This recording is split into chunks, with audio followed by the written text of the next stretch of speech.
81 కీర్తన మొదటి వచనం.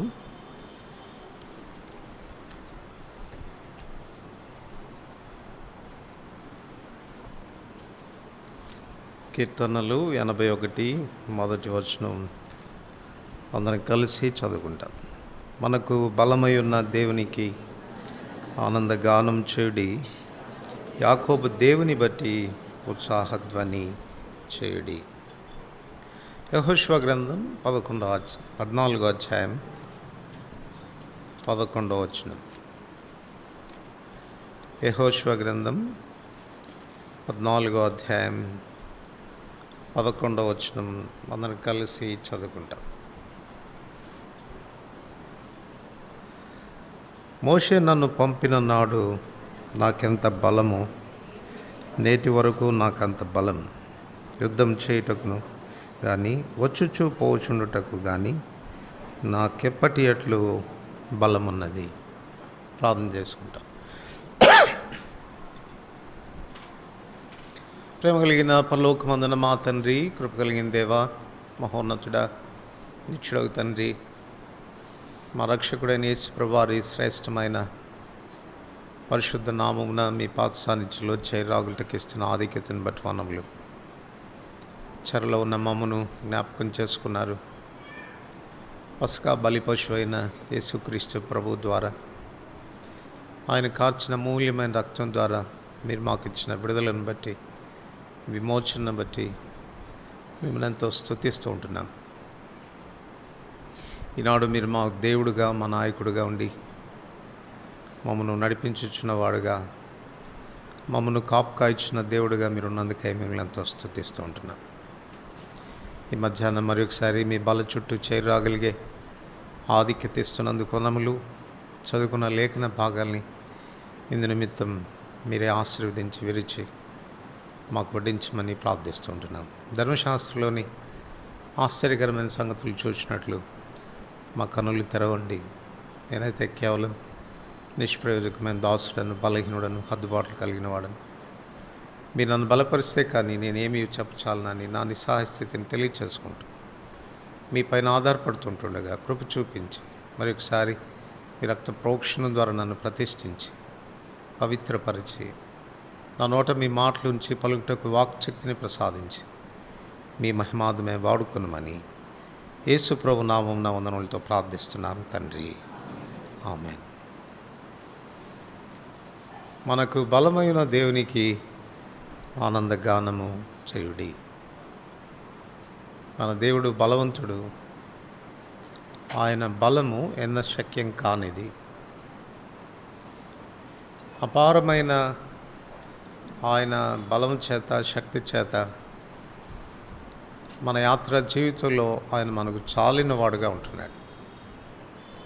మనల్ని విమోచించటంలో, విడిపించటంలో ఆయన చూపిన శక్తి ఎంతో గొప్పది.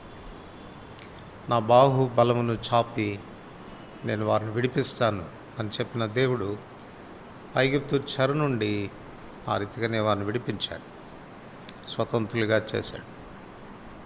మరణ భయం చేత దాస్యానికి లోబడినటువంటి మనం మరణ బలం గల వాని చేతిలో ఉండి మనల్ని విడిపించడానికి ఆయన మరణం గుండా వెళ్ళాడు. ఎఫెసీ 1:18 చెప్పబడినట్లుగా ఆయన బలాతిశయం చేత తన కుమారుడైన యేసు ప్రభువారిని ఆ మరణంలో నుండి బయటికి తీసుకొచ్చాడు. అట్లు మనల్ని ఆయన విమోచించాడు.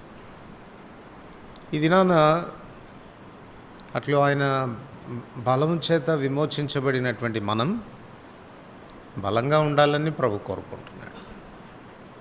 ఆయన బలాన్ని అనుభవిస్తున్న వారుగా ఉండాలని కోరుతున్నాడు. మన యాత్ర కొరకైన బలం, అంతిమంగా మన గమ్యాన్ని మనం చేరుకునే పర్యంతం మన యాత్రలో వచ్చే ప్రతి పరిస్థితిలో ఆయన శక్తి చేత కాపాడబడుతూ కొనసాగించబడాలన్నది దేవుని దయాపూర్వకమైనటువంటి సంకల్పం. అంచేత క్రైస్తవుని యొక్క ప్రతి సందర్భంలో కూడా, ప్రతి విషయంలో కూడా దైవశక్తి అనేది చాలా చాలా అవసరం.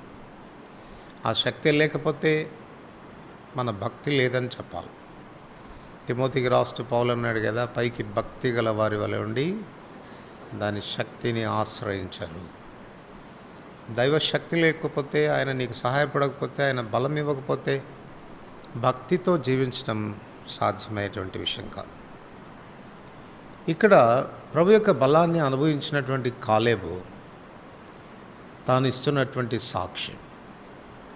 యెహోషువ 14:11 అంటున్నాడు, మోషే నన్ను పంపిన నాడు నాకెంత బలమో నేటి వరకు నాకంత బలం.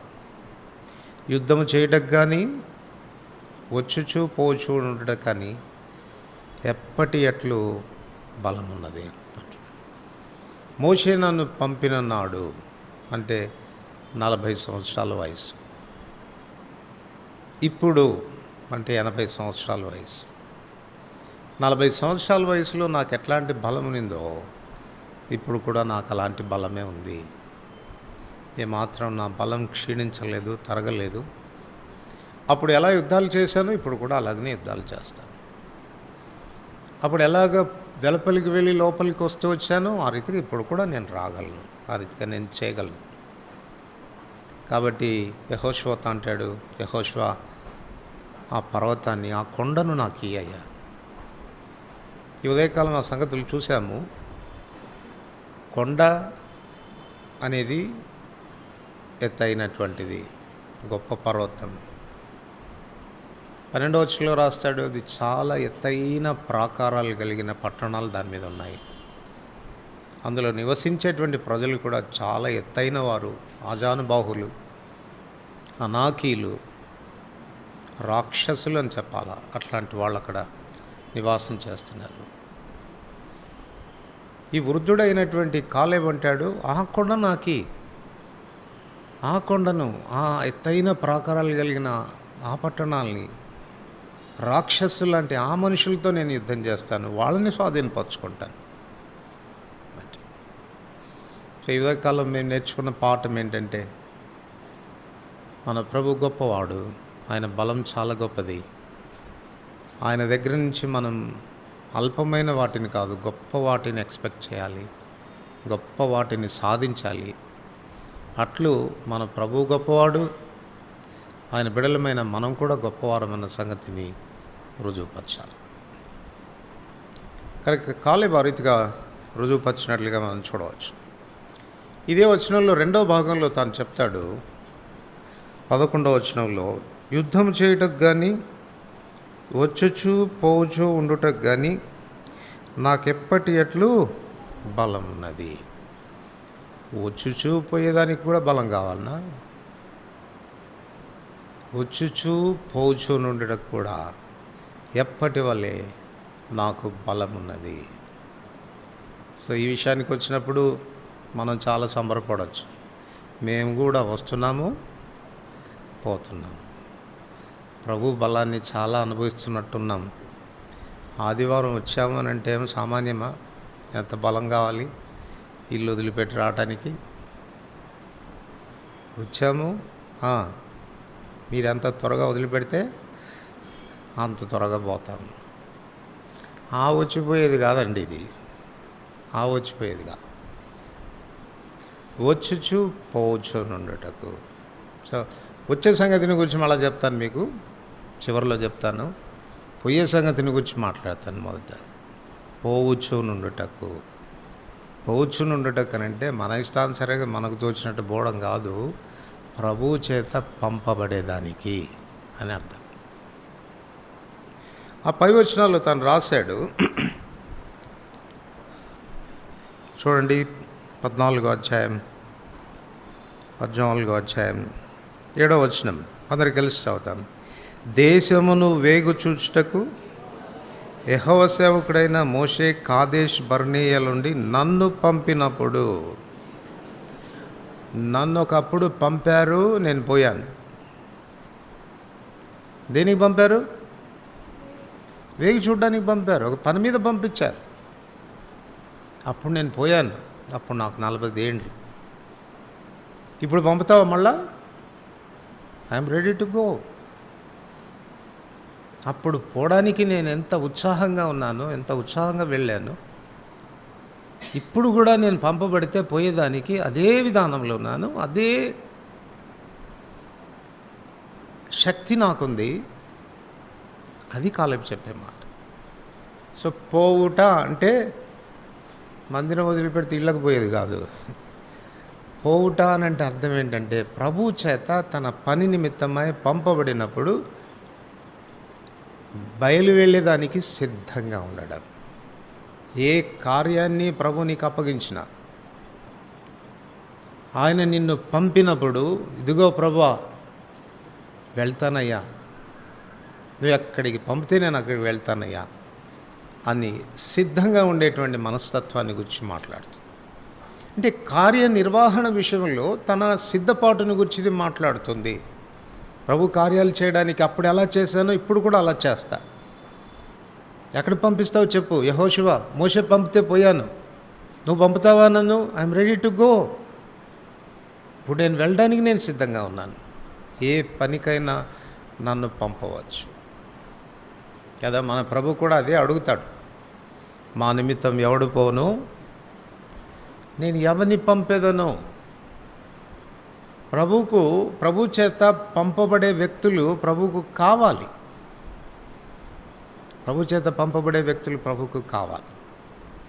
చాలా పర్యాలు ప్రభు కార్యాలు మనకు అప్పగించినప్పుడు మనం చాలా సణుగుతాం, చాలా గొనుగుతాం.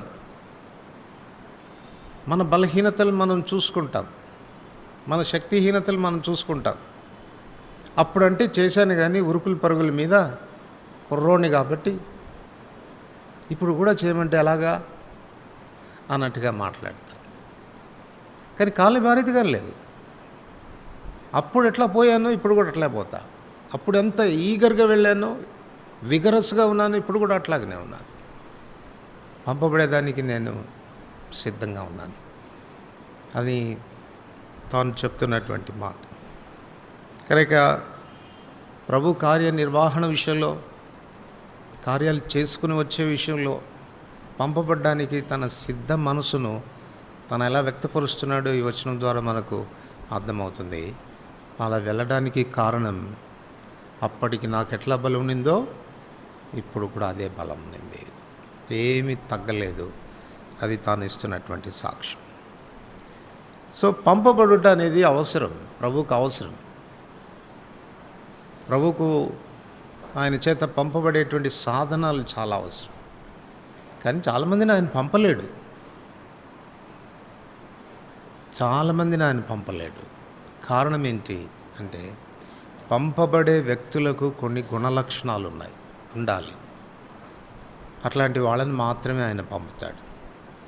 నేను పోవడానికి సిద్ధంగా ఉన్నాను అని కాలేబు చెప్తున్నప్పుడు, కాలేబు ఏమని చెప్తున్నాడంటే పంపబడుటకు ఉండాల్సిన అర్హతలన్నీ కూడా నాకు ఉన్నాయి.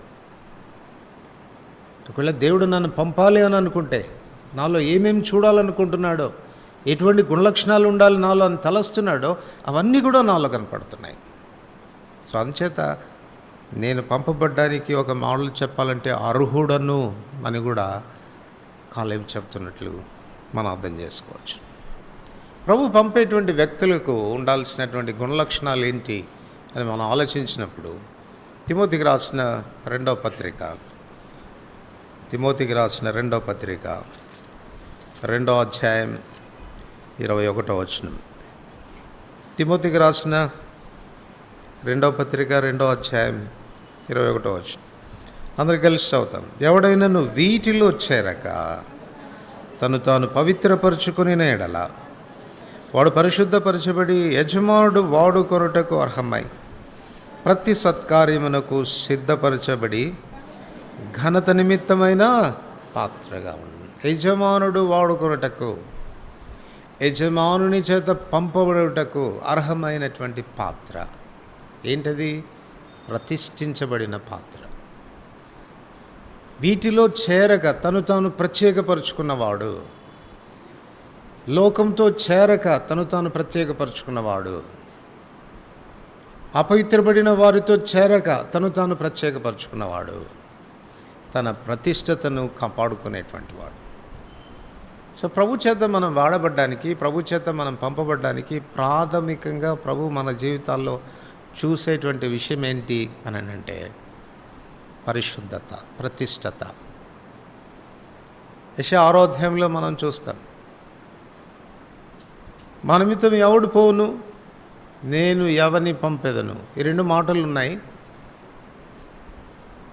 నేను ఎవని పంపెదను అనేటువంటి మాట ఎవడయ్యా అర్హుడు నేను పంపడానికి అన్న భావం ఇస్తుంది. ఎవడు పోవును అన్నటువంటి మాట పంపబడేవాడి యొక్క మనస్సును సూచిస్తుంది.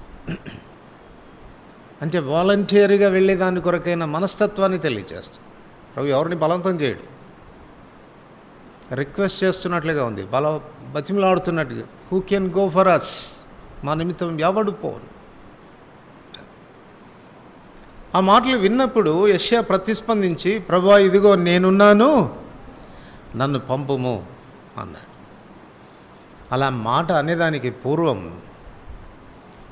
యెషయాకు జరిగినటువంటి కార్యం మనకు అర్థమవుతుంది. ఏంటది? దర్శనం కలిగింది తనకు. మొదటి వచనంలో అత్యున్నతమైన సింహాసనం మీద ఆసీనుడైన ప్రభువును చూచాడు. ఆ ప్రభు ఆరాధించబడ్డాన్ని చూచాడు, ఆయన మహాత్యాన్ని చూచాడు. చూచిన వెంటనే తాను చెప్పిన మాట ఏంటి? అయ్యో నేను అపవిత్రుడను, అపవిత్రమైన పెదవులు గలవాడు. నేను ఆయన్ని చూచాను, నేను నశించిపోయాను అనుకున్నాడు. కానీ వెంటనే ఏమైంది? బలిపీఠం మీద ఉన్న కారు నిప్పుతో తన పెదాలు తాకబడినప్పుడు తాను ప్రతిష్ఠించబడ్డాడు. ఆ తర్వాతనే తాను చెప్తున్నాడు, ఇదిగో నేనున్నాను, నన్ను పంపు. కనుక ప్రభు చేత వాడబడేవాళ్ళు, ప్రభు చేత పంపబడేటువంటి వాళ్ళల్లో కనపడాల్సిన ప్రాథమికమైన గుణలక్షణం ప్రతిష్టత. ఈ ప్రతిష్టత జీవితం ఎలా వస్తుంది అని అంటే ప్రభు యొక్క దర్శనం వలన కలుగుతుంది, ప్రభువును చూచుట వలన కలుగుతుంది. ఎంత ప్రభుతో స్నేహిస్తామో, ఎంత ప్రభువును చూస్తూ ఉంటామో, అంతగా మనల్ని మనం ప్రతిష్ఠించుకోవటం అనేది జరుగుతుంది. మొదటి యోహాను పత్రిక 1వ అధ్యాయం 5 నుండి 7 వచనాలు దాని గురించే చెప్తారు. ఆయన వెలుగులో ఉన్న ప్రకారం మనమును వెలుగులో నడిచిన ఎడల అన్యోన్య సహవాసం గలవారమైందము. అప్పుడు ఆయన కుమారుడైన యేసు రక్తం ప్రతి పాపం నుండి మనల్ని కడిగి పవిత్రంగా. ప్రభుత్వం మన సహవాసం చేస్తుంటే ఆయన వెలుగులో మన ప్రతి చిన్న డాగు, మచ్చ, మైల కనపడుతూ ఉంటుంది. ఆ వెలుగులో ప్రభు చూపిస్తూ ఉంటాడు, ఇదిగో ఈ విషయంలో కూడా నువ్వు బలహీనుడవు, ఈ విషయంలో కూడా నీలో పొరపాటు ఉంది, ఈ విషయంలో కూడా నువ్వు సరి చేసుకోవాల్సిన అవసరం ఉంది అని ప్రభు ప్రతి చిన్న విషయాన్ని ఎత్తి చూపుతూ ఉంటాడు. ఒకవేళ కన్ఫెస్ అయ్యావా, మన పాపములను మనము ఒప్పుకొని ఎడల అప్పుడు ఆయన మనల్ని పవిత్రపరుస్తుంటే ఆయన రక్తం ఉంది. సో ఆయన సాన్నిధ్యంలో 2 విషయాలు జరుగుతాయి. ఆయన దర్శనం వలన 2 సంగతులు జరుగుతాయి. ఒకటి, మనము ప్రత్యక్షపరచబడతాము, మనం ఏమై ఉన్నామో అన్నటువంటి విషయం మనకు అర్థమవుతుంది. రెండవది, ఆయన మనల్ని శుద్ధి చేయడం ప్రారంభిస్తాడు. అందుచేతనే ప్రభు దర్శనంలో ప్రతి నిత్యం ఉండడం అనేది చాలా అవసరమైనటువంటి విషయం. అలా లేకపోతే ప్రభు నిన్ను వాడుకోలేడు, ప్రభు నిన్ను పంపించలేడు, ప్రభు చేతను పంపబడ్డం అనేది సాధ్యమయ్యే విషయం కాదు. 6వ అధ్యాయం 8వ వచనంలో మా నిమిత్తం ఎవడు పోవును అన్నటువంటి ఆ 2వ మాటకు గమనించాల్సినటువంటి విషయం ఏంటంటే, మన ప్రభు కొరకు వెళ్ళేదాని కొరకైన సంసిద్ధతను గురించి మాట్లాడుతుంది. వాలంటీర్గా, ఇదిగో ప్రభా నేనున్నాను, నన్ను పంపు. నువ్వు ఒకవేళ సిద్ధపరచబడిన వ్యక్తిగా ఉన్నప్పటికీ, ప్రతిష్ఠించబడిన వ్యక్తిగా ఉన్నప్పటికీ కూడా నువ్వు ఇష్టపడితే కానీ ప్రభు ఆడుకోడు. బలవంతంగా ఆయన నిన్ను ఎక్కడికి పంపడు. ప్రభా ఇదిగో నేనున్నాను, నన్ను పంపు అని ప్రభు చేతికి మనల్ని మనం అప్పగించుకుంటే కానీ ఆయన మనల్ని ఎంత మాత్రం కూడా పంపించలేడు. ఎఫెసీయులకు రాసిన పత్రిక 6వ అధ్యాయం 15వ వచనం. ఎఫెసీయులకు రాసిన పత్రిక 6వ అధ్యాయం 15వ వచనం. అందరిని కలిసి చదువుకుంటాం. ఎఫెసీ 6:15 పాదములకు సమాధాన సువార్త వలనైన సిద్ధ మనస్సు అను జోడు తొడుగుకొని నిలువబడుడి. సో ఎప్పుడు షూ వేసుకొని ఉండాలట. పంపబడాలి అని అంటే ఎప్పుడు షూ వేసుకొని ఉండాలి. ఏంటి ఆ షూ? సిద్ధ మనస్సు అను జోడు, రెడీనెస్ ఆఫ్ మైండ్. ఆ ప్రభు యొక్క కార్యాలు నిర్వహించే దాని కొరకైనటువంటి సిద్ధ మనసు ఎప్పుడు ఉండాలి. ఎప్పుడు పంపినా అప్పుడు వెళ్ళేదానికి. అందుకే పరలోక ప్రార్థనలో ప్రభు నేర్పించాడు, పరలోకమందు నీ చిత్తం నెరవేర్చబడుచున్నట్లు భూమి యందును నీ చిత్తం నెరవేర్చబడును గాక. పరలోకంలో ఆయన చిత్తం ఎలా నెరవేర్చబడుతుంది? ఆయన చిత్తం నెరవేర్చు పరిచారకులు ఉన్నారు అక్కడ. ఎవరు వాళ్ళు? ఆయన దూతలు. ఎలా ఉంటారో తెలుసా వాళ్ళు? చిన్న బిడ్డల్ని కూర్చి రాస్తూ, ఈ చిన్న బిడ్డల్లో ఎవరిని కూడా మీరు తృణీకరించవద్దు అని చెప్పే సందర్భంలో ప్రభు ఒక మాట చెప్తాడు దూతలు కూర్చి, వీరి దూతలు దేవుని సన్నిధిని ఏం చేస్తుంటారంట? ఆయన ముఖం చూస్తుంటారంట. వీరి దూతలు ఆయన ముఖం చూడడం ఏంటి? దేవుని సన్నిధి ఆయన ముఖం చూస్తూ ఉంటారంట. ఎందుకు చూస్తుంటారో తెలుసా? దేవుడు సంజ్ఞ చేసినా చాలు, బయలుదేరి వెళ్ళిపోదామని కదా. భార్యాభర్తల మధ్యలో మూగ భాష ఉంటుంది తెలుసా? సంజ్ఞలు చేసుకుంటారు అంతే చాలు. కళ్ళు ఎగరేయడమో, తల ఊపడమో అర్థమైపోద్ది. అంటే వాళ్ళు ఏం చెప్పాలనుకుంటున్నారు, ఏం చేయాలనుకుంటున్నారు. కారణం ఏంటి అని అంటే, వాళ్ళు కలిసి జీవించడం ద్వారా ఒకరి మనసు ఒకరికి అర్థమైపోతూ ఉంటుంది, ఒకరి హావభావాలు ఒకరికి అర్థమైపోతూ ఉంటాయి. సో మాట్లాడాల్సిన అవసరం లేదు, హావభావాల ద్వారా వాళ్ళు తమ అభిప్రాయాలను వ్యక్తపరచుకుంటారు. అట్లాగనే ప్రభువు కూడా అలా అంటే బయలుదేరిపోదాము అన్నట్టుగా ఉంటారంట వాళ్ళు. అట్లా ఉండాలంటే ఎట్లా ఉండాలి? ప్రభు చెప్పిన తర్వాత, ప్రభు ఇంకా స్నానం చేసుకోలేదు, కొంచెం ఆగండి, పోతాను అన్నట్టుగా కాదు. ఎట్లా ఉండాలా? షుడ్ బి రెడీ, సిద్ధంగా ఉండాలి.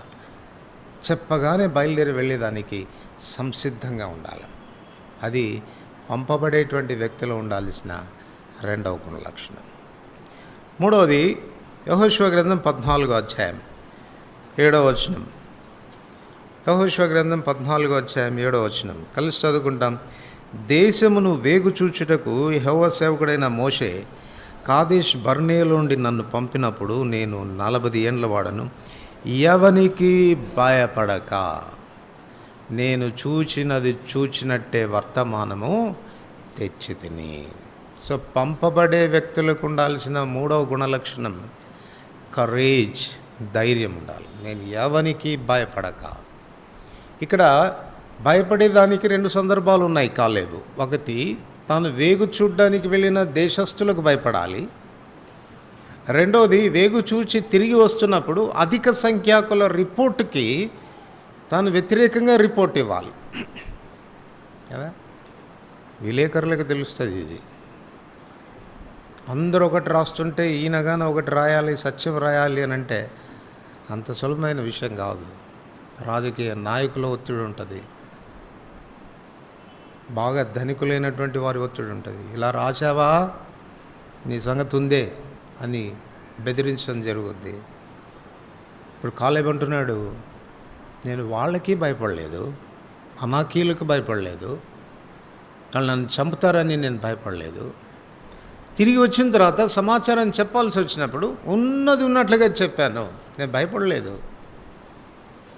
సంఖ్యాకాండం 14 మీరు చదవండి. 14 సంఖ్యాకాండం 14 అట్లా చెప్పినందుకు ఏం జరిగిందో చూడండి.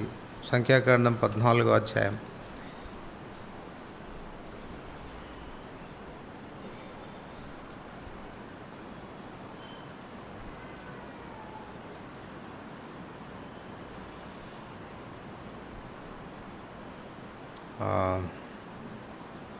ఎన్నో వచనం, రాళ్ళెత్తు కొట్టడానికి. 9వ వచనం, మెట్టుకు మీరు యెహోవా మీద తిరగబడకుడి, ఆ దేశ ప్రజలకు భయపడకుడి, వారు మనకు ఆహారముగుదురు, వారి నీడ వారి మీద నుండి తొలగిపోయాను. యెహోవా మనకు తోడై ఉన్నాడు, వారికి భయపడకూడనిరి. ఆ సర్వసమాజం వారిని రాళ్లతో కొట్టి. సో మంచి సమాచారం ఉన్నది ఉన్నట్టుగా చెప్తే ఏం చేయాలనుకున్నారంట? రాళ్లతో కొట్టి చంపాలి. ప్రభు చేత పంపబడేటువంటి వ్యక్తులకు ఏం కావాలో చెప్పండి? ధైర్యం కావాలి. సత్యాన్ని ఉన్నది ఉన్నట్టుగా ప్రజెంట్ చేయగలిగే ఉండాలి. ఆ ధైర్యం లేకపోతే మనం ప్రభు చేత పంపబడలేము.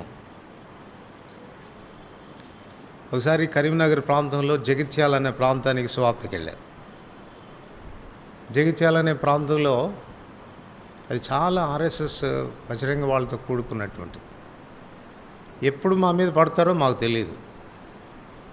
అట్లాంటి ప్రదేశం అది. మంచి సెంటర్ అది. ఆ సెంటర్లో ఒక సహోదరుడు ధర్మారెడ్డి అని దైవసేవకుడు ఉండేవాడు. ఆయనకి ఇచ్చారు వాక్యం చెప్పమని. ఆయన ఇలాగే మైక్ పట్టుకుని 5 నిమిషాలు మౌనంగా ఉన్నాడు, ఏం చెప్పలేదు. దీంట్లో ఈయన మౌనంగా ఉంటున్నాడే, ఏం చెప్పట్లేదు అని అనుకుంటే ఆయన స్టార్ట్ చేయడం ఏమని స్టార్ట్ చేశాడంటే, ఇక దాసేది ఏముంది కానీ మీరంతా నరకం పోతారన్నాడు. ఇక చూడండి, మేము మా బైబిళ్ళు మా పుస్తకాలు పట్టుకొని సందుల్లో పారిపోయాము. ఎందుకంటే అసలే టెన్సెడ్ ఏరియా. ఆ ప్రాంతంలో అలా చెప్పాలంటే ఎంత ధైర్యం కావాలి? దాచేది ఏముంది, మీరు అంతా నరకం పోతారు అని మొదలెట్టి అప్పుడు సువార్త చెప్పాడు, ఎందుకు పోతారని. We need courage. ధైర్యం కావాలా సత్యం ఉన్నది ఉన్నట్టుగా చెప్పడానికి. యోహాను సువార్త 8వ అధ్యాయంలో యేసుప్రభు అంటాడు, నేను సత్యం చెప్పినందుకు మీరు నన్ను చంపాలనుకుంటున్నారు. ఈ దినాల్లో మన విశ్వాస జీవితం ఎలాగుంది అని అంటే, యథార్థతకు స్థానం లేదు, చోటు లేదు, సత్యానికి చోటు లేదు. సత్యంగా మాట్లాడితే ఎదుటి వ్యక్తితో మనకు ఇబ్బందే. వాళ్ళతో స్నేహం మనకు చాలా కష్టం. మనల్ని ఇష్టపడరు, మనల్ని అసహించుకుంటారు, మనకు దూరం అయిపోతారు. అందుకొరకు మనం ఇప్పుడు ఎట్లాంటి లైఫ్కి అలవాటు పడ్డామనంటే, చాలా డిప్లొమసీ, హిపోక్రసీ. ఎంత చక్కగా మాట్లాడతామంటే అదేమంటారు కదా, తాను అవ్వక ఇతరులను నొప్పించక. నేను బాధపడకూడదు, అవతల వ్యక్తి బాధపడకూడదు. చాలా డిప్లొమసీ మెయింటైన్ చేస్తాం. గుర్తుపెట్టుకోండి, ఈ తెలివంతా సైతాన్ తెలివి, దేవుడిచ్చే తెలివి కాదు. దేవుడు ఏమన్నాడు చెప్పండి? మీ మాట అవునంటే అవును, కాదంటే కాదన్నాడు. సైతాన్ ఏమంటాడు? ఇది నిజమా అని మొదలెడతాడు. చాలా డిప్లొమసీ ఉంటుంది వాళ్ళలో. అవును నిజమేనా, ఏంటి పిచ్చోళ్ళలాగా ఆలోచిస్తున్నాను, కొంచెం బుర్ర పెట్టాలి కదా, సైతాన్ చెప్పేది కూడా నిజమే అన్న ధోరణిలోకి తీసుకొస్తాడు. యథార్థాన్ని పోగొట్టుకుంటున్నాం ఈ దినాల్లో. యథార్థతతో మాట్లాడితే కష్టం. చంపుతారేమో, రాళ్లతో కొడతారేమో, దూరం చేసుకుంటారేమో, మాట్లాడరేమో మనతో. ప్రభు కావాలని కోరేవాడు ఎవరు అంటే, 51వ కీర్తన 6వ వచనంలో దావీదంటాడు, దేవా అంతరంగమందు నువ్వు సత్యమును కోరుచున్నావు. నీకు కావాల్సింది సత్యం, అబద్ధం కాదు, వేషధారణ కాదు, మొహమాటాలు కాదు. యథార్థంగా మాట్లాడడం, ఉన్నది ఉన్నట్లుగా మాట్లాడడం, ఏది సత్యమో దాన్నే మాట్లాడడం, దాని కొరకు ఎంత క్రయమైనా చెల్లించి నిలబడే దాని కొరకు ఇష్టపడ్డం. అలాంటి వాళ్ళు కావాలి ప్రభు కొరకు. కాలేబు అంటున్నాడు, నన్ను పంపినప్పుడు నేను ఎవరికి భయపడలేదండి, వాళ్ళకి భయపడలేదు, ఇగో ఈ ప్రజలకు కూడా భయపడలేదు, ఉన్నది ఉన్నట్టుగా చెప్పాను అని చెప్తున్నాడు. ప్రభు చేత పంపబడేటువంటి వ్యక్తులకు ఉండాల్సిన మరొక గుణలక్షణం. యోహాను సువార్త 4వ అధ్యాయం, యోహాను సువార్త 4వ అధ్యాయం 34వ వచనం. యోహాను సువార్త 4వ అధ్యాయం 34వ వచనం కలిసి చదువుకుంటాం. యోహాను సువార్త 4:34. 34. యేసు వారిని చూచి, నన్ను పంపిన వాని చిత్తం నెరవేర్చుటయు ఆయన పని తుద ముట్టించుటయు నాకు ఆహారమునై ఉన్నది. నన్ను పంపిన వాని చిత్తము నెరవేర్చుటయు ఆయన పని తుద ముట్టించుటయు నాకు ఆహారం. పంపబడేటువంటి వాడు పంపుతున్నటువంటి వాని యొక్క చిత్తం ఎరిగి ఉండాల. మనం పంపబడుతున్నప్పుడు మన పని మీద కాదు మనం పోవాల్సింది. ఎవరి పని మీద? ఆయన పని మీద. యేసుప్రభు అంటున్నాడు, నన్ను పంపిన వాని చిత్తం ఒకటి ఉంది నా విషయంలో, దాన్ని నెరవేర్చడమే నాకు ఆహారం. అదే నా ధ్యేయం. అంటే ఒక మాటలో చెప్పుకోవాలంటే, పంపబడేటువంటి వాడికి ఏముండదు? సెల్ఫ్ మోటివ్ ఉండదు. మనకంటూ ఒక ఎజెండా ఉండదు, మనకంటూ ఒక ప్రణాళిక ఉండదు. మనం ఒకని చేత పంపబడుతున్నాము, పంపుతున్నటువంటి వానికి ఒక చిత్తం ఉంది మనల్ని పంపడంలో. మనం చేయాల్సిన పనంతా ఏంటంటే ఆ చిత్తాన్ని నెరవేర్చడం. ఇది నా రీతిగా ఉన్నామా? యేసుప్రభు వారు ఆ రీతిగా చెప్పాడు, నన్ను పంపిన వాని చిత్తం నెరవేర్చట. ఇప్పుడు చదవండి యోహాను సువార్త 17వ అధ్యాయం. యోహాను సువార్త 17వ అధ్యాయం 18వ వచనం. అందరికి కలిసి చదువుతాం. యోహాను సువార్త 17వ అధ్యాయం 18వ వచనం. నీవు నన్ను లోకమునకు పంపిన ప్రకారము నేనును వారిని లోకమునకు పంపితిని. తండ్రి అయిన దేవుడేమో తన కుమారుని లోకానికి పంపించినట్టుగా కుమారుడైన యేసుప్రభు వారు ఇప్పుడు మనల్ని లోకానికి పంపుతున్నాడంట. ఆయనకి ఏ చిత్తం లేదు కదా మనల్ని పంపడంలో? లేదా? ఊరికే పంపాడా? లేదు. He has a purpose. తనకు ఒక చిత్తం ఉంది. నిన్ను పంపిన వాని చిత్తం నువ్వెరుగుదువా? ఎందుకు వచ్చామో తెలియదు, ఎందుకు జీవిస్తున్నామో తెలియదు, ఎందుకు బ్రతుకుతున్నామో తెలియదు, ఎందుకు ఉద్యోగం చేస్తున్నామో తెలియదు, ఎందుకు పిల్లలు కంటున్నామో తెలియదు, ఎందుకు వారిని పెంచుతున్నామో తెలియదు, ఎందుకు వారికి పెళ్ళిళ్ళు చేస్తున్నామో తెలియదు. అన్నీ చేసేసాం. కానీ ఎందుకు చేసామంటే ఏమో వచ్చాంగా, పుట్టాంగా, జీవించాంగా. అట్లాంటి వాళ్ళని ప్రభు ఏం పంపుతాడు చెప్పు? తండ్రి అయిన దేవుడు తన కుమారుని పంపుతున్నప్పుడు హ్యాడ్ ఏ ప్లాన్, ఒక ప్రణాళిక ఉంది. నా కుమారుడా, ఇదిగో నువ్వు ఇలా చేయాలి, ఇలా చేయాలి. ఎవరి 10వ అధ్యాయంలో అదే రాస్తాడు ఆయన. ప్రభువా, నువ్వు నన్ను ఈ లోకానికి పంపినప్పుడు నువ్వు నాకు ఒక శరీరాన్ని అమర్చావు. ఎందుకు ఇచ్చావు ఈ శరీరం అనంటే, నేను ఏ పని చేయాలో ఆ పనిని నెరవేర్చడానికి అవసరమైన దేహం ఇచ్చావు నాకు. రక్తమాంసములు కలిగిన దేహాన్ని ఇచ్చావు. నన్ను ఎందుకు పంపావు అంటే, మానవ పాపానికి పరిహారం చేయడానికి, ప్రశస్తమైన రక్తాన్ని సిలువలో చిందించడానికి ఈ దేహం ఇచ్చావు. ఇగో ఆ ఉద్దేశంతోనే నేను వచ్చానయ్యా, అందుకే ఇష్టపూర్వకంగా సిలువకి వెళ్తున్నాను. తన ప్రాణాన్ని అర్పించాడు. యథార్థంగా ఇది మనం చెప్పగలమా? ఈ లోకంలోనికి మనం, దేవుడు నన్ను పంపాడండి, ఈ లోకంలో నేను బ్రతుకుతున్నానంటే ఆయన చిత్తానుసారంగా, ఆయన ఉద్దేశానుసారంగా, నా ఎడల ఆయన కలిగి ఉన్న సంకల్పం చొప్పున నేను జీవిస్తూ ఉన్నాను. పౌలు చెప్పలేదా? బ్రతుకుట క్రీస్తే, చావైతే లాభం. నా బ్రతుకు మూలంగా సరే, నా చావు మూలంగా సరే క్రీస్తు ఘనపరచబడాలా. పంపిన వాని యొక్క చిత్తం. యథార్థంగా ఎవరైనా నిన్ను ప్రశ్నిస్తే, ఎందుకు ఈ లోకంలో జీవిస్తున్నావు, నీ జీవిత ధ్యేయం ఏంటి, ముఖ్య ధ్యేయం ఏంటి, ఏం కోరుతున్నాడు ప్రభు నీ నుంచి అని అడిగితే చెప్పగలవా ధైర్యంగా? ఫలానా ఉద్దేశంతో ప్రభు నన్ను బ్రతికిస్తున్నాడు, ఇప్పటికీ కూడా నాలో జీవం ఉంది, ఊపిరింది అని అంటే ఆ పని కొరకే నేను బ్రతుకుతున్నాను చెప్పగలవా? గుర్తుపెట్టుకోండి, మిగిలిన అన్నీ కూడా సైడ్ బిజినెస్లే. నీ ఉద్యోగం కావచ్చు, వ్యాపారం కావచ్చు, నువ్వు చదువుకునే నీ చదువులు కావచ్చు, మిగిలిన ఏ విషయాలన్నా కావచ్చు, అవన్నీ కూడా సెకండరీ థింగ్స్. ప్రాథమికమైన విషయం ఆయన చిత్తం మన ఎడల. అటు ఉద్యోగం చేస్తూ కూడా ఆయన చిత్తం నెరవేర్చాలి. మన పనులు మనం చేసుకుంటూ కూడా ఆయన చిత్తం యొక్క గమనంలో బ్రతకాలి. అల్టిమేట్గా చెప్పగలగాలి, నన్ను పంపిన వాని చిత్తాన్ని నేను నెరవేర్చాను.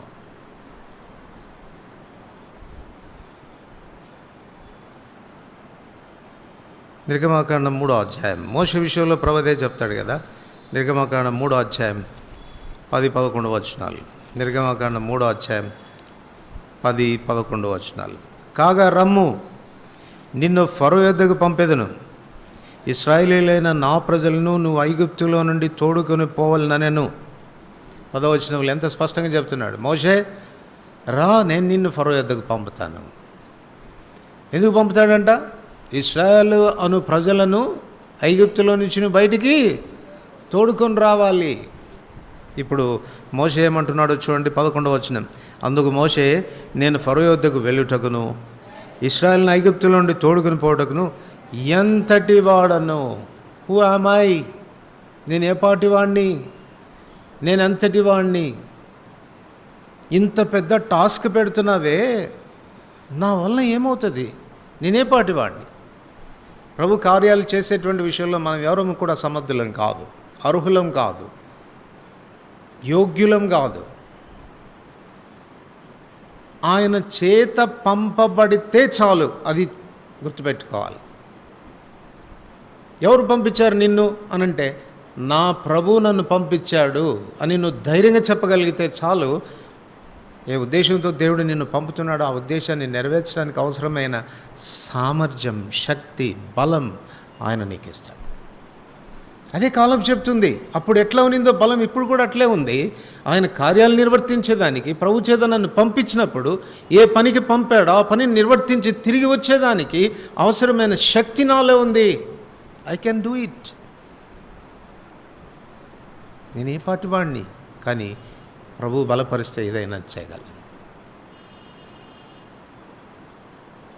కనుక పంపుతున్నటువంటి వాని యొక్క ఉద్దేశానుసారంగా బ్రతికేటువంటి వాళ్ళు మాత్రమే నేను వెళ్తాను అని చెప్పగలరు. అపోస్తల కార్యములు 2వ అధ్యాయం 42వ వచనం. అపోస్తల కార్యములు 2వ అధ్యాయం 42వ వచనం. చూడకుండా అపోస్తలుల బోధ ఎందును, సహవాసమందును, రొట్టె విరుచుటెందును, ప్రార్థన చేయటెందును. అపోస్తలులు అంటే అర్థం ఏంటి? పంపబడినవాడు. We are all apostles. ఎందుకంటే ప్రభు అన్నాడు, నన్ను పంపినట్టు నేను వారిని పంపుచున్నాను. పంపుతున్న వానికి ఏముండాలి? ఎందుకు పంపాడు నిన్ను? అపోస్తలుల బోధ. ఆయన మాట మన నోట ఉండాలి. ఆయన మాట మన నోట ఉండాలి. సో పంపబడుతున్నప్పుడు దేవుడు మనల్ని ఊరికే పంపించడం లేదు, తన వాక్కునిచ్చి పంపుతున్నాడు, లేక తన వర్తమానం ఇచ్చి మనల్ని పంపుతున్నాడు. అంచేత మనం ఎవరైనా కలుసుకున్నప్పుడు మనం మాట్లాడితే ఏ మాటలు ఉండాలి? ముసలమ్మ ముచ్చట్లు, కాలక్షేప కబుర్లు కదా, వాళ్ళని వీళ్ళని విమర్శించే విమర్శలు, ఇవే మన నోటి ఉండాల్సింది. వీళ్ళు ప్రభు పంపినటువంటి వ్యక్తులు పోయి ఇట్లాంటి మాటలన్నీ చెప్పుకుంటా ఉంటే ఆయన ఏమనుకునేవాడు చెప్పండి? యేసుప్రభుని పంపాడు వచ్చి, ఆయన అంటాడు మార్కు సువార్త 1వ అధ్యాయంలో, నేను ఇతర గ్రామాలకు కూడా వెళ్ళి సువార్త ప్రకటించాలి, ఇందు నిమిత్తమే కదా నేను వచ్చి తిని ఆయన వెళ్తే సువార్త చెప్పాడు. ఒకవేళ యేసుప్రభు కూడా మనలాగానే కాలక్షేప కబుర్లు చెప్పుకుంటా ఉంటే లేదు కదా. పంపబడేటువంటి వాడు వర్తమానికుడుగా ఉండాలి. నువ్వు ఎవరితోనన్నా మాట్లాడుతుంటే ఆ ఎదుటి వ్యక్తికి అనిపించాలి, దేవుడు మాట్లాడుతున్నాడా ఏంటి? దైవ స్వరాన్ని వినగలగాల. యోహాను సువార్త 3వ అధ్యాయం. యోహాను సువార్త 3వ అధ్యాయం 34-35 వచనాలు కలిసి చదువుకుంటాం. 33 నుంచి కలిసి ఉన్నాయి, చదవండి. ఆయన సాక్ష్యం అంగీకరించిన వాడు దేవుడు సత్యవంతుడైన మాటకు ముద్ర వేసి ఉన్నాడు. ఏలైనగా దేవుడు తాను పంపిన వానికి కొలత లేకుండా ఆత్మను అనుగ్రహించును గనక ఆయన దేవుని మాటలే పలుకును. దేవుడు తాను పంపేవానికి ఏమిస్తాడంట? కొలత లేకుండా ఆత్మనిస్తాడు. కాబట్టి మాట్లాడేటప్పుడు ఏం మాటలు పలుకుతాడు? ఇప్పుడు మీ దగ్గరికి ఎవరైనా పంపబడి వాళ్ళు మాట్లాడుతున్నప్పుడు మీరు ఏం మాటలు వినాలా? అవి కాకుండా వేరేవి ఏమన్నా మాట్లాడుతుంటే ఎవరు పంపినట్టు వాళ్ళని? ఇద్దరే కదా యజమానులు ఉండేది లోకంలో. ఉంటే యేసయ్యకు దాసులుగా ఉండాలి, లేకపోతే సైతాన్ దాసులుగా ఉండాలి. ఎవరు పంపుతున్నారు మనల్ని? వెంటనే గుర్తుపట్టాలి. ఏంటో ఈ మాటల్లో కొంచెం తేడా కనపడుతుంది, వ్యత్యాసం కనపడుతుంది, ప్రభు మాట్లాడినట్టుగా లేదే, దేవుని ఆత్మ మాట్లాడినట్టుగా లేదే, ఈ మాటలు కొంచెం వ్యత్యాసంగానే ఉన్నాయి, కొంచెం జాగ్రత్తగా ఉంటే మంచిది. మీరు అట్లాంటి వాళ్ళని తరిమేయాలంటే ఏం అనాల్సిన అవసరం లేదు. మీరు వెళ్ళిపోండి, మాట్లాడొద్దు, అసలు ఇట్లాంటి మాటలంటే నాకు ఇష్టం లేదు అని మీరేం చెప్పాల్సిన అవసరం లేదు. రివర్స్లో మీరు ప్రభు మాటలు మాట్లాడండి, చూస్తాం అలా కొంచెంసేపు ప్రార్థన చేసుకుందామా, కొంచెంసేపు వాక్యం చెప్పుకుందామని అంటే, అక్క కొంచెం టైం అయిపోతుంది, నాకు చాలా ఇంపార్టెంట్ వర్క్ ఉంది, వాళ్ళు బయలుదేరి వెళ్ళిపోతారు. సులభంగా గుర్తుపట్టచ్చు ఎందుకు వచ్చారనేది, ఎవరు పంపారనేది. పంపబడుతున్నటువంటి వాళ్ళు దేవుని చేత పంపబడుతున్నప్పుడు వ్యక్తుల్ని కలుసుకున్నా, ఎవరిని కలుసుకున్నా ఏ మాటలు వస్తాయి చెప్పండి? దేవుని మాటలే వస్తాయి. దేవుడు ఏం చెప్పమంటున్నాడు ఆ మాటలు పలుకుతూ ఉంటాం. తద్వారా దేవుని శక్తి విడుదలవుతుంది, వ్యక్తుల జీవితాలు రూపాంతరపరచబడతాయి. నీ ఆదరణతో కృంగిపోతున్న వ్యక్తులు ఆదరించబడతారు, ధైర్యపరచబడతారు. అలసిన వానిని మాటల చేత ఊరడింపు కలుగుతుంది. హెచ్చరిక, క్షమాభివృద్ధి, ఆదరణ ఆ మాటల ద్వారా కలుగుతుంది. కనుక ప్రభు ఎవరినైనా పంపాలి అని అనుకుంటే తన ఆత్మనివ్వకుండా పంపడు, కొలత లేకుండా వారికి ఆత్మనిస్తాడు. అందుచేత వాళ్ళు దేవుని మాటలు పలుకుతూ ఉంటారు, దేవుడు చెప్పిందే పలుకుతారు. ఒకసారి మన వ్యక్తిగతమైన జీవితాలను ఆలోచించుకుందాం. ఇతరులతో మనం కలుసుకుంటున్నప్పుడు, వేరు వాళ్ళతో కలుసుకుంటున్నప్పుడు ఏ మాటలు ఉంటున్నాయి మనకు, ఎవరిని గురించి మాట్లాడుతున్నాం, ఏ సంగతులు మాట్లాడుతున్నాం, దైవికమైన సంగతులు ఏదైనా ఒక్కటైనా మన నోటి నుంచి వస్తూ ఉందా? జీవితాలు క్రమపరుచుకోవడానికి కానీ, క్షమాభివృద్ధి పొందడానికి కానీ, హెచ్చరిక కలగడానికి కానీ, ఆదరణ కలగడానికి కానీ ఏమైనా మాట్లాడుతున్నామా?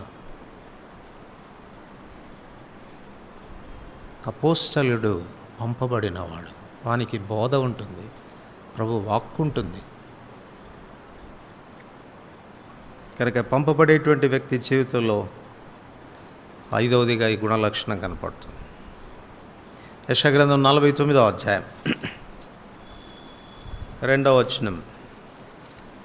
యెషయా గ్రంథం 49వ అధ్యాయం 2వ వచనం. అందరికి కలిసి చదువుతాం. 49:2. నా నోరు వాడిగల ఖడ్గంగా ఆయన చేసి ఉన్నాడు, తన చేతి నీడలో నన్ను దాచి ఉన్నాడు, నన్ను మెరుగుపెట్టిన అంబుగా చేసి తన అంబుల పొదిలో మూసిపెట్టి ఉన్నాడు. అలాగే 127వ కీర్తన 4వ వచనం చూడకుండా చెప్పాలి. 127వ కీర్తన 4వ వచనం.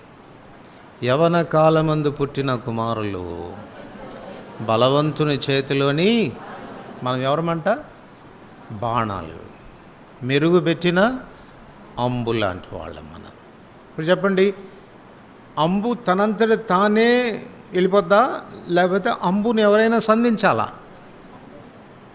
సంధించేది ఎవరు? సంధించేది బలవంతుడు. బలవంతుడైన దేవుని చేతిలో మనం ఒక అంబుగా ఉన్నాం, సంధించాలి. సంధించినప్పుడు ఈ సంధించేవానికి గురి ఉంటుందా, మనకు గురి ఉంటుందా? ఆయన సంధిస్తుంటే మరి ఆయన సంధించిన చోట్లోనే పోయి పడుతున్నామా, లేక గురి తప్పుతున్నామా?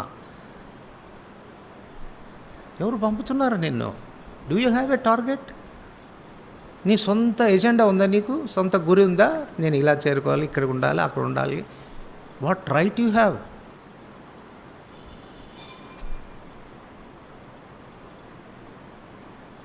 నిన్ను సిద్ధపరుస్తున్న దేవుడు, ఆయనకంటూ ఒక ఉద్దేశం ఉంది.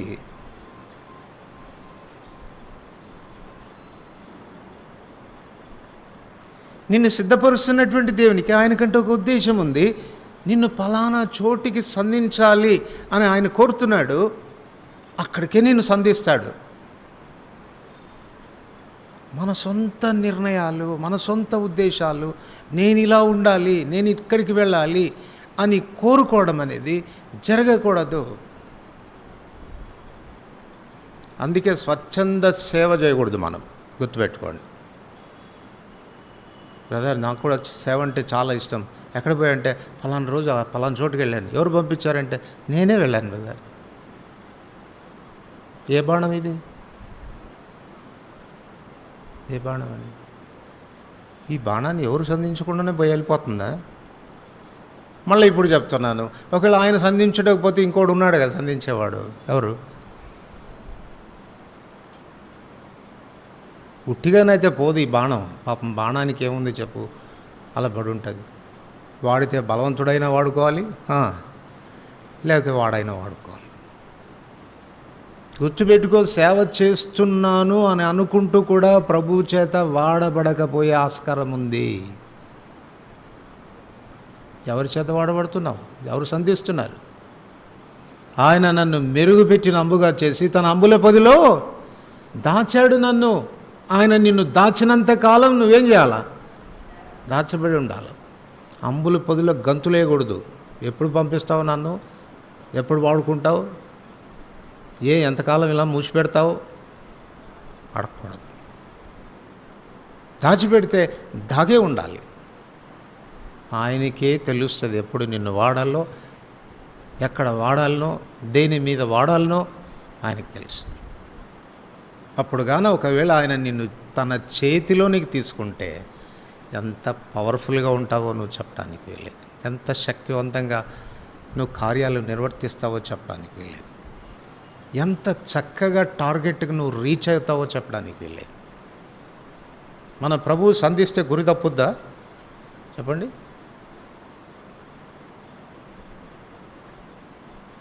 కరెక్ట్గా పాయింట్కి వెళ్తావు. నువ్వు కరెక్ట్గా పాయింట్కి వెళ్ళి తగులుతావు. చేత ప్రభువు చేత సంధించబడేటువంటి బాణానికి స్వచిత్తం ఉండకూడదు, సొంత ఎజెండా ఉండకూడదు. ఆయన నన్ను పంపు పర్యంతం, ఆయన నన్ను వాడుకునే పర్యంతం మౌనంగా ఉంటాను. నన్ను మెరుగుపెట్టాడు, నన్ను సిద్ధం చేశాడు, ఏ అనుమానం లేదు. తన అంబుల పొదిలో నన్ను దాచిపెట్టాడు. పూర్వము బాణాలతో యుద్ధాలు చేసేవాళ్ళు కదా, బాణాలతో యుద్ధాలు చేసేవాళ్ళు. ఆ బాణాలకి ఒక్కొక్క దానికి ఒక్కొక్క పేరు ఉండేది. ఈ అస్త్రమని, ఆ అస్త్రమని చాలా పేర్లు ఉండేవి. ముందు ఆ అస్త్రాలు తీసేవాళ్ళు చేసేవారు. ఆ పనికి రాలేదు ఆ అస్త్రం అంటే ఇంకొక అస్త్రం తీసేసేవాళ్ళు. అది కూడా పని చేయలేదు అని అంటే మరొక అస్త్రం తీసి ఇది బాగా పనిచేస్తుంది అని వేసేవాళ్ళు. అన్ని అస్త్రాలు అయిపోయిన తర్వాత చివరికి వాడేది ఏది? మీరు ఎప్పుడు చదవలేదా? బ్రహ్మాస్త్రం అంటారు. లాస్ట్గా ఉపయోగిస్తారు. ఇప్పుడు కదా మనకున్నటువంటి ఆయుధాల్లో చివరికి వాడేది ఏది? అణుబాంబు కదా.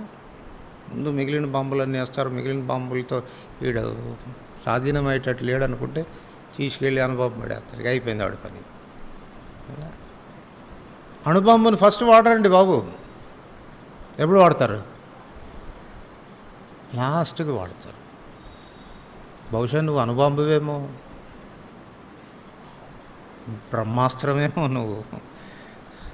అందుకే నేను చూద్దాం, వీడెవడు పనికి రాకపోతే వాడిని వాడదామని నేను దాచిపెట్టాడేమో, ఎవరికి తెలుసు. Be quiet, be in his hands. ఆయన చేతిలో ఉండు. సంధించబడినప్పుడు అప్పుడు నీ ప్రతాపం తెలుస్తుంది. బలవంతుడు సంధిస్తున్నాడు, తన బలమంతా ఉపయోగించి సంధిస్తాడు. ఎంత వేగంగా పోతావనంటే కార్యాన్ని నిర్వహించి తిరిగి రాగలవు.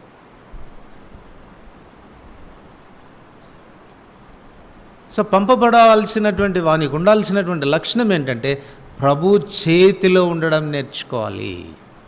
బలవంతుని చేతిలోని బాణంగా ఉండాలి. నువ్వు should not have your own agenda. 4 మాటలు తెలిసిపోయినాయి నాకు, ఇప్పుడు ఎక్కడికి వెళ్ళినా ప్రసంగం అదరగొట్టేటట్టున్నాను, పోతే బాగుండు. కాదు, పంపితే బాగుండు అనుకో. బాణంగా ఉండు ఆయన చేతులు. రోమిలికి రాసిన పత్రిక 15వ అధ్యాయం. రోమిలికి రాసిన పత్రిక 15వ అధ్యాయం 8వ వచనం. రోమా 15వ అధ్యాయం 8వ వచనం. అందరు కలిసి చదువుకుందాం. నేను చెప్పినది ఏమనగా, ఇతరులకు చేయబడిన వాగ్దానముల విషయంలో దేవుడు సత్యవంతుడని స్థాపించుటకు అన్యజనులు ఆయన కనికరమును గూర్చి దేవుని మహిమపరచుటకు క్రీస్తు సున్నతి గలవారి పరిచారకుడు ఆయను. క్రీస్తు సున్నతి గలవారికి పరిచారకుడు. తన కుమారుడైన క్రీస్తు ప్రభువారిని తండ్రి అయిన దేవుడు అన్యజనులకు పరిచారకుడుగా, ఎవరికి పరిచారకుడుగా? సున్నతి గల వారికి పరిచారకుడుగా ఉండడానికి ప్రభు తను పంపించినాడు. సున్నతి గలవారు పంపించినప్పుడు ఇక్కడ ఒక చక్కని మాట రాయబడింది. ఈ పరిచర్యకు మరొక పేరు ఇవ్వబడింది. ఇక్కడ దేవుడు సత్యవంతుడని స్థాపించుటకు అన్యజనులు ఆయన కనికరమును గూర్చి. ఇక్కడ మీరు అర్థమయ్యేటట్టుగా, మీరు గ్రహించేటట్టుగా ఉండాలంటే కనికరము అనే చోట పరిచర్య అని పెట్టుకోండి. యేసుప్రభు వారు సున్నతి గల వారికి పరిచర్య చేయడానికి తాను చేసిన పరిచర్య విధానం ఏంటంటే కనికరంతో చేశాడు. పరిచర్య ఎలా చేయాలి? కనికరంతో చేయాలి. అదే కదా, వారి మీద నేను జాలు పడుతున్నాను, వారిని నేను చూసి కనికర పడుతున్నాను. అయ్యో, కాపరులేని గొర్రెల వల్లే ఉన్నారు, వీళ్ళ మీద కనికర పడుతున్నాను. అయ్యో, వీళ్ళు తిని 3 దినాలైంది, మార్గంలో మూర్ఛపోతారని కనికర పడుతున్నాను. అయ్యో, వీడు కుష్ఠరోగా, కనికర పడుతున్నాను. అయ్యో, కాపరులేని గొర్రెల వల్లే ఉన్నారా, కనికర పడుతున్నాను. ఆయన పరిచర్య అంతట్లో ఎక్కడ చూసినా కనికరము కనికరము కనికరము అని కనపడుతుంది. సో తండ్రి అయిన దేవుడు తను ఈ భూమి మీదకి పరిచారకుడుగా ఉండడానికి పంపినప్పుడు తన పరిచర్య కనికరంతో ఉన్నింది. కానీ ఆ కనికరంతో తాను చేసిన పరిచర్య యొక్క మోటివ్ ఏంటి, ఉద్దేశం ఏంటి అంటే ఇక్కడ రాశాడు, అన్యజనులు ఆయన కనికరమును గూర్చి దేవుని మహిమపరచుటకు. ఆయన చేసిన పరిచర్యను చూచి అన్యజనులు ఏం చేయాలంటే దేవుని మహిమ. అంటే మోటివ్ ఏంటి చెప్పండి? నన్ను ఒకవేళ దేవుడు ఎక్కడికైనా సంధించాడు, పంపించాడు, పో ఈ పని చేసుకురా పో అని పంపించాడు, పోయిన తర్వాత ఆ పరిచర్య బ్రహ్మాండంగా చేశావు. ఎందుకంటే పంపినోడు ఆయన, కొలత లేని ఆత్మ ఆయనది, నువ్వు మాత్రం ఒక సాధారణంగా వాడబడ్డావు అంతే. గ్లోరీ ఎవరికి రావాలి? సాధారణంగా ఎవరికి వస్తుంది? ఏం స్పీకర్ అండి ఆయన, ఏం స్పీకర్ అండి.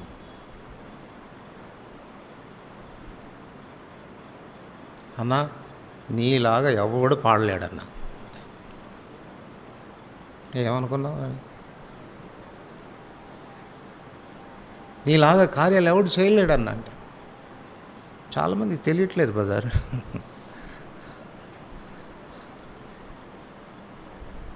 మహిమ ఎవరికి?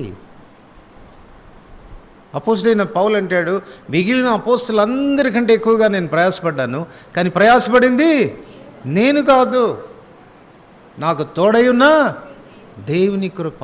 ఆయన నన్ను వాడుకొని ఉండకపోతే, సామర్థ్యం ఇచ్చి ఉండకపోతే, కొలత లేని తన ఆత్మను నాకు ప్రసాదించి ఉండకపోతే ఏం చేయగలను నేను? నా వలన ఏమవుతుంది? ఏదైనా నేను సాధించగలిగాను, ఏదైనా చేయగలిగానంటే ఇట్ ఈస్ హిస్ గ్రేస్, ఆయన కృప. కాబట్టి నేను ఏమై ఉన్నానో ఆ కృప వల్లనే అయి ఉన్నాను. కనుక పంపబడేటువంటి వ్యక్తి ఎప్పుడు కూడా దేవుని మహిమను దొంగిలించడానికి ప్రయత్నించకూడదు. తన ఏమంతా ఏముండాలంటే కష్టపడి నేను పనిచేస్తాను, దేవుడు నాకు ఇచ్చిన బాధ్యతను నిర్వర్తిస్తాను, 100 పాళ్ళు నాకు అప్పగించిన బాధ్యతను నిర్వర్తిస్తాను. అల్టిమేట్గా నా పరిచర్య ద్వారా నా దేవుడు మహింపరచబడాలి. అట్లాంటి వాళ్ళని పంపుతాడు ఆయన. ఇప్పుడు కాలేబు అంటున్నాడు, నేను పోవడానికి ఇప్పటికీ సిద్ధంగా ఉన్నాను అంటే ఏమని చెప్తున్నాడు చెప్పండి? ఈ 7 గుణలక్షణాలు నాలో ఉన్నాయి. ఏమని చెప్తున్నట్టు? మొట్టమొదటిగా అంటున్నాడు, నేను ప్రతిష్ఠించబడిన పాత్రను. రెండోది ఏం చెప్తున్నాడు? స్వచ్ఛందంగా వెళ్తాను, నేను మనఃపూర్వకంగా, ఇష్టపూర్వకంగా, వాలంటీర్గా నేను వెళ్తాను. మూడోది ఏమంటున్నాడు? ఆ వెళ్ళేటువంటి ప్రక్రియలో నా ప్రాణం పోయినా పర్వాలేదు, I will stand for it అంటున్నాడు. నాలుగోది, ఆ వెళ్తున్నప్పుడు నా ఇష్టం నెరవేర్చుకోవడానికి కాదండి, నన్ను పంపిన వానికి ఒక చిత్తం ఉంది, దాన్ని నెరవేర్చడానికి వెళ్తున్నాను. ఐదవదిగా ఏమంటున్నాడు? నన్ను పంపినప్పుడు ఊరికే నన్ను పంపట్లేదు, ఆయన ఒక వర్తమానం ఇచ్చి పంపుతున్నాడు, ఆయన మాటలు నాకు ఇచ్చాడు, అవి మాత్రమే పలుకుతాను, కానీ నా నోటికి వచ్చినట్టుగా నేను ఏది పలకను. ఆరోదిగా, నేను ఆయన చేతిలో ఉన్నాను, ఆయన నన్ను సంధిస్తే కానీ నేను బయలు వెళ్ళను. ఆయన నన్ను ఎక్కడికి సంధించినా, ఎక్కడికి గురి పెట్టినా, ప్రభా ఇక్కడ కాదు అక్కడికి, ప్రభా ఇదైతే బాగుంటుంది అని ఆయనకి సలహా ఇవ్వను. నన్ను ఎక్కడికి సంధిస్తే నేను అక్కడికి వెళ్తాను. చివరిగా, నన్ను దేవుడు సంధిస్తున్నప్పుడు, నన్ను పంపుతున్నప్పుడు ఆయనకు మహిమ తీసుకొని రావాలా, అది నా ఉద్దేశం. ఇటువంటి గుణలక్షణాలు కలిగినటువంటి వారు ప్రభు చేత పంపబడతారు. ఇప్పుడు కాలేబు అంటున్నాడు, నాకు ఆ బలం ఇప్పటికీ కూడా ఉంది, వచ్చుచు పోచు. సరే, పోయేదాని గురించి ఆలోచించే, వచ్చేది దేనికి రావాలా? యోహాను సువార్త 10వ అధ్యాయం, యోహాను సువార్త 10వ అధ్యాయం 9వ వచనం అందరికి కలిసి చదువుదాం. యోహాను సువార్త 10వ అధ్యాయం 9వ వచనం అందరికి కలిసి. నేనే ద్వారమును, నా ద్వారా ఎవడైనా లోపల ప్రవేశించిన యెడల వాడు రక్షించబడిన వాడై లోపలికి పోచు బయటికి వచ్చుచు మేత మేయుచునుండు. ఇప్పుడు చెప్పండి, లోపలికి ఎందుకు రావాలా? మేత కొరకు రావాలి, మేత కొరకు రావాలి. తినటానికి లోపలికి రావాలి, పని చేయడానికి బయటికి పోవాలి. మీరు చెప్పండి, తినటానికి లోపలికి వచ్చి బయట పని చేయకుండా ఉంటే ఏమంటాం మనం? అట్లాంటి వాళ్ళంటే మనకు చాలా ఇష్టం కదా. శుభ్రంగా 3 పూట్ల టయానికి మాత్రం వచ్చి తింటాడు కడుపు నిండా. మా అమ్మ చెప్పేది ఒక సామెత, నీ మొగుడితో పాటు సమానంగా పెట్టన్నాడంట. ఊరికే ఇచ్చినమ్మా, నీ మొగుడితో పాటు సమానంగా పెట్టి, ఏదో పాపం పోనీలేని ఇస్తే అంట, నీ మొగుడికి అంత పెట్టావు, నాకు ఇంతే పెట్టావేంటి, వాడితో సమానంగా పెట్టి అంటే తినే దగ్గర మాత్రం సమానంగా ఉండాలి. ఏ కొంచెం తగ్గినా ఊరుకో. మంచిదే, తింటున్నావు, వస్తున్నావు, శుభ్రంగా తింటున్నావు, కడుపు నిండా పెడుతున్నాము, కడుపు నిండిందండి, బయటకు వెళ్తున్నావు, పోతున్నావా? ఎందుకు పోమండి, మా ఇంటికి పోవట్లే, చల్లగా ఏసీలో కూర్చొని అనుకుంటున్నాను. నీకు తిండి పెట్టేది దేనికి? నిన్ను పోషించేది దేనికి? శుభ్రంగా యెహోవా నా కాపరి, ఏమీ లేదు, శుభ్రంగా తింటున్నా, కడుపు నిండా పెడుతున్నాడు. పచ్చిగల చోట్ల ఆయన నన్ను నిద్రబొమ్మంటున్నాడు, పని చేయమంటలా, నిద్రబొమ్మంట. అందుక దేవుడు పెట్టేది తిండి. నిన్ను పోషించి, ఆహారం చేత పోషించి, నీకు బలం ఇచ్చి నిన్ను పంపాలని కోరుతున్నాడు ఆయన. ఆయనతో ఉనుపు చెప్పుకున్నాం, ఏలియా జీవితంలో అరణ్యంలో నిద్రపోతూ ఉంటే తట్టి లేపి, భోజనం సిద్ధంగా ఉంది బాబు తిను అంటే, శుభ్రంగా ఇదేదో వనభోజనం అనుకున్నాడేమో, శుభ్రంగా తినేసి పడుకున్నాడు. మళ్ళీ పడుకుంటే మళ్ళీ వచ్చి తట్టి లేపి సరిపోయినట్టు లేదు, ఇంకా కొంచెం తిను, ఇదిగో సిద్ధంగా ఉంది తిను అంటే తిన్న తర్వాత చెప్తున్నాడు, బాబు తినేది పడుకునే దాని కొరకు కాదు నాయన, నీ శక్తికి మించిన ప్రయాణము నీ ముందుంది, బయలుదేరాలి నువ్వు. లోపలికి వస్తున్నాము, తింటున్నాము, సమృద్ధిగా తింటున్నాము, కడుపు నిండా పెడుతున్నాడు ఆయన. ఎందుకొరకు? బలమిచ్చి ఆయన కొరకు పని చేయడానికి. ప్రభువా ఎక్కడికి వెళ్ళమంటావు చెప్పు, ఎక్కడికి సంధిస్తావు నన్ను చెప్పు, ఐఎమ్ రెడీ టు గో. నీ చిత్తం నెరవేర్చాలని ఆశపడుతుందయ్యా నాకు, నీ కొరకు జీవించాలని ఆశపడుతుంది, నీ పని చేయాలన్న ఆశ కలుగుతుంది నాకు. చెప్పు నాయన ఎక్కడికి వెళ్ళమంటావు, ఏం చేయమంటావు చెప్పు, అడుగుతున్నామా?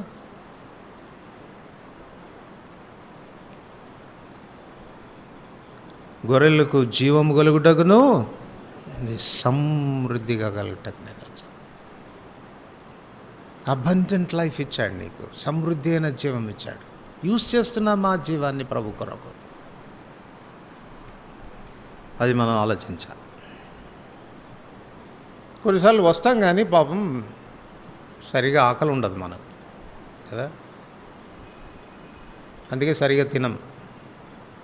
Body present, mind absent. మన ఇంట్లో తిండికి ఏం తక్కువ ఉండదు, కానీ పిల్లకాయలు తినరు. ఏంటంటే వాళ్ళకి సరైన యాపిటైట్ ఉండదు. బతిలాడి కోప్పడో నోట్లో కుక్కో వాడికి ఏదో పెట్టాలి. కొన్నిసార్లు అట్లే పెట్టాల్సి వస్తుంది మీకు. పాపం కూర్చొని ఉంటారు కానీ కొంతమంది ఏదో ధ్యాసలో ఉంటారు, దేవుని వాక్యం వినరు. ఎందుకంటే తృష్ణ లేదు వాళ్ళకి. దుప్పి నీటి వాగుల కొరకు ఆశపడినట్లు నీకు అసలు ముందు యాపిటైట్ ఉంటాయి కదా, ఆకలి ఉంటాయి కదా. మొదటి పేతురు 2:3 చెప్తాడు కదా, కొత్తగా నిజంగా జన్మించి ఉంటే దేవుని వాక్యం అనే పాల వలన రక్షణ విషయంలో ఎదుగు నిమిత్తం ఆ పాలను, ఆ డిజైర్ ఉండాలి నీకు, ఆకలి ఉండాలి. మొదట అలవాటుగా వచ్చావేమో, ఆచారంగా వచ్చావేమో, బలవంతంగా ఎవరో నిన్ను నెట్టుకుంటే వచ్చావేమో, కాలక్షేపం చేసి వెళ్ళిపోదాం అనుకుంటున్నావేమో. దేవుని యొక్క ఆశ ఏంటంటే నీ కడుపు నింపాలని కోరుతున్నాడు, నిన్ను తృప్తిపరచాలని కోరుతున్నాడు. ఆయన ఎంత బలవంతుడో అంత బలవంతునిగా నిన్ను చేయాలని కోరుతున్నాడు. అందుకు సమృద్ధి అయిన ఆహారం నీకు ఇవ్వాలని కోరుతున్నాడు. ధ్యాస పెడుతున్నావా? దేవుని వాక్యం మీద గమనం ఉంచుతున్నావా? ఏం చెప్తున్నాడో నీతో, నీ ప్రభు ఏం మాట్లాడుతున్నాడో విందాము అన్నటువంటి ఆశతో వస్తున్నావా? కొంతమందికి పాపం ఆకలి ఉంటుంది కానీ ఏముండదు, డైజెషన్ పవర్ ఉండదు. డైజెషన్ పవర్ కొంచెం గట్టిగా లోతైన సంగతులు చెప్పినామంటే ఇది చాలా కఠినమైన మాట, ఇది ఎవడు తినగలడు, ఇది ఎవడు వినగలడు, తినగలడు అనేదే కదా. 68వ వచనంలో అంటాడు, మీరు కూడా పోవాలనుకుంటే వెళ్ళిపోవచ్చయ్యా అని అంటే, ప్రభా మేము ఎవరిని ఎద్దుకు వెళదాము, నీవే నిత్య జీవపు మాటలు కలిగిన వాడు. కొంతమందికి ఏమో ఈ మాటలు జీవాన్ని ఇస్తూ ఉంటాయి. ఒక్కొక్క మాట ముద్ద లోపల పడుతుంటే ప్రాణం లేచి వచ్చినట్టుగా ఉంటుంది కొంతమందికి ఏమో రోగగ్రస్తుడికి బిర్యానీ పెడితే మరింత రోగం పెరిగినట్టు ఉంటుంది కదా. టైఫాయిడ్ వచ్చినోడికి బిర్యానీ పెట్టండి, ఎంజాయ్ చేస్తాడా? వామిటింగ్ సెన్సేషన్ వస్తుంటుంది. గట్టిగా పెట్టావా ఈ కక్కేస్తాడు. అరే బిర్యానీ కదరా నీకు పెట్టింది, మంచి మంచి మొక్కలు ఏరి పెట్టాను తినరా అంటే, పాపం వాడికి రోగం ఉంది లోపల, బాగాలేదు, హీ కెనాట్ ఎంజాయ్ ఇట్. అంటే ఆరోగ్యకరమైన విశ్వాస జీవితం నీకు లేదు. మొదట నీకు ఆకలి లేదు, రెండోది ఆరోగ్యకరమైన విశ్వాస జీవితం నీకు లేదు. హెబ్రీ 5వ అధ్యాయంలో అందుకే పౌలు బాధపడుతూ రాస్తాడు, గ్రంథకర్త బాధపడుతూ రాస్తాడు, మీకు చెప్పాల్సిన విషయాలు ఇంకా చాలా ఉన్నాయి కానీ మీరు వినుటకు మందులైనందున విషదపరచట చాలా కష్టంగా ఉంది. కారణం ఏంటి అనంటే, మిమ్మల్ని పాలతోనే పెంచాల్సి వచ్చింది కానీ బలమైన ఆహారంతో నేను పెంచలేకపోయాను. మీరు పాలు త్రాగవలసిన వారే కానీ బలమైన ఆహారం తినగలవారు కాదు. డైజెషన్ పవర్ లేదు, కొంచెం బలంగా పెడదాము అని అంటే బలం ఎట్లా వస్తుంది నీకు చెప్పు? ఊరికే పాలతో ఎంతసేపు యేసు ప్రభు రక్షకుడు, శిలువలో చనిపోయాడు, ప్రాణం పెట్టాడు, రక్తం కార్చాడు, సమాధి చేయబడి తిరిగి లేచాడు. సండే స్కూల్ కథ చెప్తే మాత్రం చేతులు కట్టుకొని చక్కగా ఇది సరిపోద్ది. కొంచెం లోతుగా పోయామా ఇక వాళ్ళ గమనాలు ఎటో పోతాయి. ఇక వాళ్ళు ఏదో గమనంలో ఉంటారు, ఎక్కడో ఉంటారు. కొంతమంది భక్తిగా బైబిల్ చదువుకుంటారు. వీడు చెప్పేది ఏం మనకు అర్థమయ్యేటట్టుగా లేదన్నో, లేకపోతే ఇవన్నీ మాకు తెలుసు అనుకుంటారో ఏమో తెలియదు. దేవుని వాక్యం మీద శ్రద్ధ ఉండదు, గమనం ఉండదు, వినరు.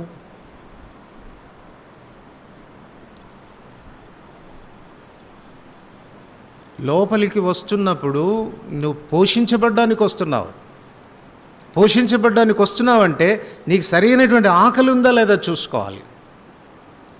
ఆకలి ఉంది, తింటున్నావు అని అంటే డైజెస్ట్ అవుతుందా లేదా చూసుకోవాలి. అర్థం చేసుకుంటున్నావా? లోతైన విషయాలను కూర్చున్న గ్రహింపులోనికి వస్తున్నావా? సత్యాన్ని జీవితానికి అన్వయించుకుంటున్నావా? వాక్య ప్రకారంగా ప్రవర్తించాలన్నటువంటి తపన ఏమన్నా నీలో కలుగుతుందా? తిన్న ఆహారం ఒంటికి పడితే కదండి రక్తం వచ్చేది. నా మేనల్లుడు ఉండేవాడు చిన్నప్పుడు. నేను కానీ వాళ్ళ ఇంట్లో 1 సంవత్సరం నుండి చదువుకోవాల్సి వచ్చింది. ఈ కూరగాయలు తెచ్చే పనులన్నీ నావే అన్నమాట. ఎందుకంటే నాకే అప్పగించేవాళ్ళు. సంచి తీసుకొని బయటికి పోతుంటే చాలు వాడు అనేవాడు, మామ ఎక్కడన్నా కోడి దొరికితే పట్టుకురా మామ అనేవాడు. అంటే వాడు ఏంటంటే బజార్లో ఎక్కడన్నా తిరుగుతూ ఉంటాయి, ఒకటి పట్టుకురా అని వాడు ఉద్దేశం. కోడి దొరికితే పట్టుకురా. ఎంత ఇష్టమో చెప్పడానికి లేదు.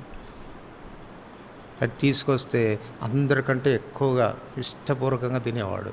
కానీ ఎంతసేపు పెట్టి ఉండేవాడు బక్కగా. ఏంది వీడు ఇంత తింటాడు, బక్కగా ఉంటాడు ఏంటంటే ఆయనకి ఎంతసేపు డైరియా. ఈ సిస్టమ్ బాగాలేదు, తిన్నది డైజెస్ట్ కాదు. శుభ్రంగా తింటాడు కానీ పోతూ ఉంటుంది. డైరియా పేషెంట్స్ ఎంతమంది ఉన్నారో ఇక్కడ. కడుపు నిండా పెడితే అబ్బా ఎంత తిన్నానని మళ్ళీ ఆడికి పోగానే డైరియా అయిపోతుంది. గేటు దాటగానే ఏమి ప్రయోజనం చెప్పండి? ఎట్లా వస్తుంది బలం? ఎలా వెళ్ళగలవు ఆయన కొరకు? పంపిన చోట్లకెళ్ళా ప్రభువా నన్ను పంపు, నేను పోతాను. ఏం కార్యం చేయమంటావు చెప్పు? పర్వతం ఎక్కమంటావా? ప్రాకారాలు దాటమంటావా? ఆ ఉన్నత దేహులైన రాక్షసుల మీద యుద్ధం చేయమంటావా? చెప్పు, నీ టాస్క్ ఎంత గొప్పదైనా నేను చేసుకొస్తాను. ఉందా నీకు ఆ బలం, ఆ శక్తి ఉందా? వాక్య పోషణ చేత అలాగ మనం పెంచబడుతున్నామా? లోపలికి రా, కూర్చో, ఆయన చెప్పే మాటలు విను, అర్థం చేసుకో, అన్వయించుకో, బలం పొందు. వాక్య శక్తి చేత బయటికి వెళ్ళు. ఆశ్చర్యకార్యాలు ప్రభుని ద్వారా చేస్తాడు. ప్రార్థన చేసుకో.